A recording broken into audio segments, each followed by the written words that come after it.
ইয়াতে বৰপেটা জিলাৰ সমস্যা আমি সমাধান কৰিব নোৱাৰোঁ, কাৰণ আমি চৰকাৰ নহয়। আমাৰ তাত চৰকাৰী যন্ত্ৰটো আমাৰ ওচৰত নাই, চৰকাৰী পাৱাৰ আমাৰ ওচৰত নাই। কিন্তু এটা কথা স্পষ্ট, আমি দেখাই দিব পাৰিম। আমি চৰকাৰে কাম নকৰিলে চৰকাৰক হেঁচা দিব পাৰিম এইটো কাম কৰিবলৈ। ইয়াতে দেখিছোঁ, মই যোৱাকালি শুনিছোঁ, আমাৰ এখন সত্ৰ নগৰী, বৰপেটা সত্ৰ নগৰী অসমে জানে, ভাৰতবৰ্ষে জানে, গোটেই পৃথিৱীয়ে জানে। ইয়াত কোনো ৱাইন শ্বপৰ লাইচেঞ্চ দিয়া নাই। মই যোৱাকালি শুনিছোঁ যে ইয়াত অবৈধভাৱে মদ বিক্ৰী কৰি আছে,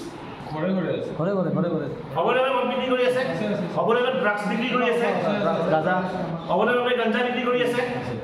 এই বস্তুবোৰ চৰকাৰে গম নাপায় নেকি? ইয়াৰে আৰক্ষী অধিকাৰী গম নাপায়? গম পায়?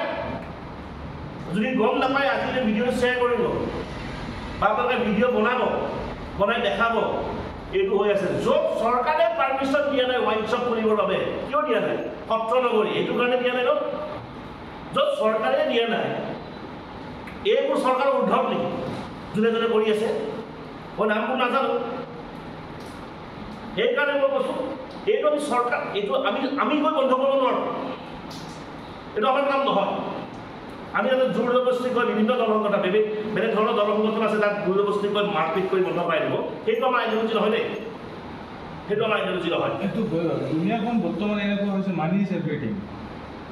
পইচাত বিক্ৰী হৈছে চব।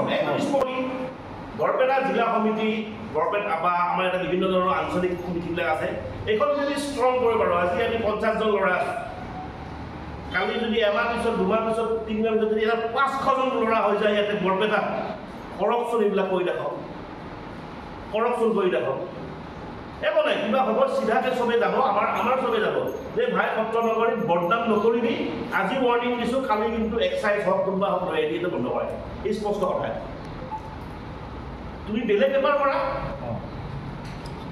ক'ব, কিছুমানে ক'ব যে এই ভাই দুখীয়া মানুহ কৰি আছোঁ, নহ'ব, বেলেগ ব্যৱসায় কৰা।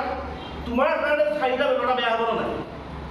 তোমাৰ কাৰণে তুমি যে ড্ৰাগছ কিনি আছা, তুমি যে ড্ৰাগছ